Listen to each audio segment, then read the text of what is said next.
Hey, Downstater here. So it's kind of a snowy day. We had a big blizzard come through and it's pushing back a bunch of the videos I was working on. So I figured what better of a day to talk about some arguably pretty big news in the dirt world.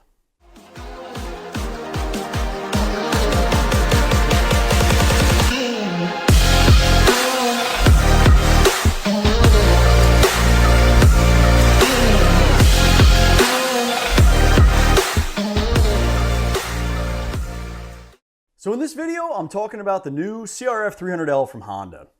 There's two things Honda's definitely good at. It's selling motorcycles and knowing their market. But this bike has me interested for more reasons than that. There's no doubt I'm a Honda guy. Starting originally at the age of 7 on a Z50, yep, that's my arm. And then eventually graduating through the ranks to many other bikes, XL75, XR100, plenty of 250s.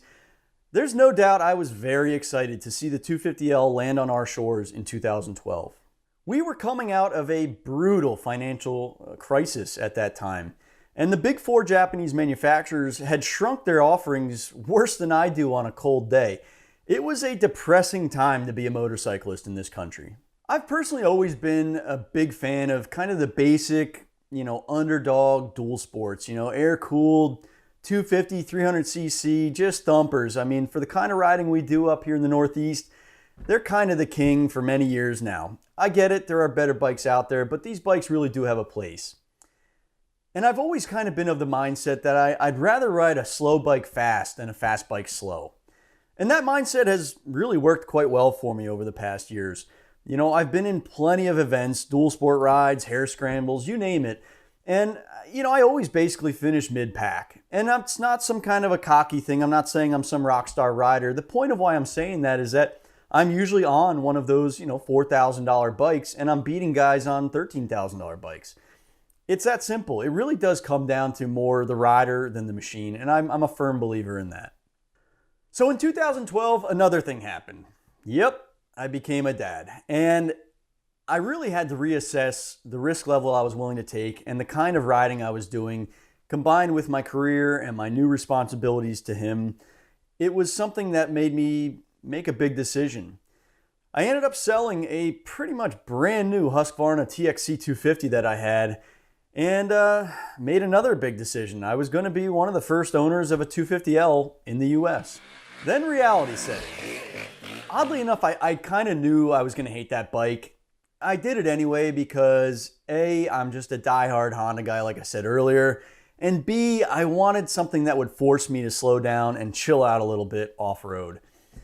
Unfortunately, that bike just was too entry level. It was, for the kind of riding we do up here and out in the Pine Barrens, it was too much of a pogo stick and I couldn't take it anymore. So shortly after, I ended up selling the bike and replaced it with a WR250R. Again, kind of an entry-level bike, a little bit better suspension, a little less weight, and a little more power. For the past couple years, it's served me fairly well. It does its job. Now, to be clear, before any of you current CRF 250 owners light me up in the comments, the CRF 250L is not a bad bike. In fact, I still really like the bike. It really just depends on what your mission is, what your riding profile is, kind of what you want out of the machine. I'd also say that, it was really designed for the Asian markets. Over there, that bike is kind of a step up from a Honda Cub. It's still a people mover over there. It was built to a price, not a performance bracket. And in those countries, it's literally kind of like a Honda Civic is here. It's just a better means of transportation for daily use. In the US, we use it mostly for dirt, a little bit of kind of dual sport, maybe you go and get a haircut on it type use.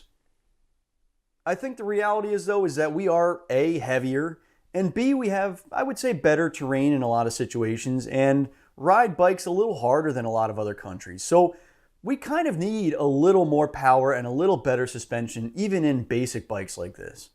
So at that point, I had really kind of given up on Honda in terms of providing a good all-around beat-around dual sport in that kind of low CC range. The way I saw it, it was selling well, it was cheap. For the most part, it made plenty of people happy, and they really didn't have a need to do anything. They could have just kept it going. Then they kind of blew my mind with this new 300L. I really wasn't expecting this move from Honda. Don't get me wrong, they've always been pretty innovative and they've always kind of led the pack, but it just doesn't, I didn't think they were going to do it, honestly, especially considering our current financial situations, and it was just pretty awesome to see. And to be very clear, this wasn't a situation of them just kind of throwing lipstick on a pig, doing basically shoehorning a 300 motor into the old frame and shipping it down the road. They really did a fair amount in this. Kawasaki basically did that with the new KLX, and while that's going to be a great bike too, I'm surprised, I guess, that Honda didn't kind of just mimic that exactly. Honda seems to be actually interested in making this thing a real dirt competitor and kind of leading this segment.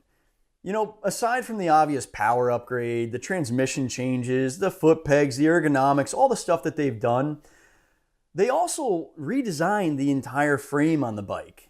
And more importantly than that, they took a really hard look at the wall thicknesses, the gussets, basically all the engineering behind the bike and the components, and shaved an impressive 13 pounds off. That's no small feat. While some of you, KTM guys or whatever out there are like, well, it's still heavy and 13 pounds isn't much, I can tell you, I've got a background in product development, engineering. I worked in a couple metal shops and developed large machinery for the military. And I can tell you for sure, the retooling, the engineering, the man hours, everything that went into simply shaving that 13 pounds off, that was not an insignificant task for Honda to undertake. And I think if we're all being honest here, they didn't have to do that. They could have easily just kept the bike as it was, fit the new motor in there as simply as they could, and moved on with life. There's no doubt if they had done that and kind of followed Kawai's example, they still would have sold tons of these bikes. But the fact that they didn't speaks volumes to me about what Honda does and what they care about in this segment. And it's pretty damn cool if I'm being honest with you. So I've talked a lot about the good, and the reality is there is a lot of good. Let me talk about two things that I'm not very happy about. The first thing is just the basic bike as it stands. It's still a 30 horse, 304 pound machine with more than likely pretty mediocre suspension.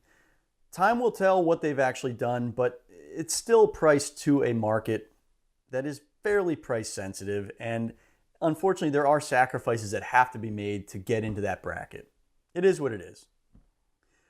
Regarding that weight that I mentioned just now though, one thing I can also let you guys know for sure is that you're going to be able to shave at least 11 to 12 additional pounds off this bike with a very small investment in an FMF or some other type of slip-on pipe. The stock exhausts on these things are pigs. They're usually about 16 to 17 pounds, and I have no doubt that this one is going to be the same weight, and an FMF is, 5 or 6 pounds. So that's going to bring this bike down into that, 290 range, which is pretty damn awesome. And it kind of takes away a little bit of what I just said earlier.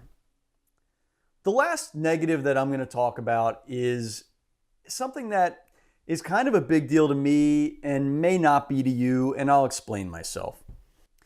From all the teaser shots we've seen for the past year or so, the 300L has had the 450L headlight and blinkers in place. That was awesome. It was so cool to see Honda giving the little bike the better kind of looking components. Not just looking either. Realistically, the blinkers on the 450L are much higher quality than the ones that were on the 250L. They flex better, so if you're off-road, they're more forgiving, they won't break off. They're LED, they're brighter, and at the end of the day, if we're being honest, all of it looked better than the stuff that was on the 250L. Unfortunately, the model I think that we're going to be getting here in the US will have the old 250L headlight end-to-end turn signals. That's truly unfortunate. I did actually ask that with Honda as well, and they did not give me a straight answer, but all the things that I'm seeing so far, it does look like we are going to get that. In my opinion, there's no doubt this was a bean counter move through and through.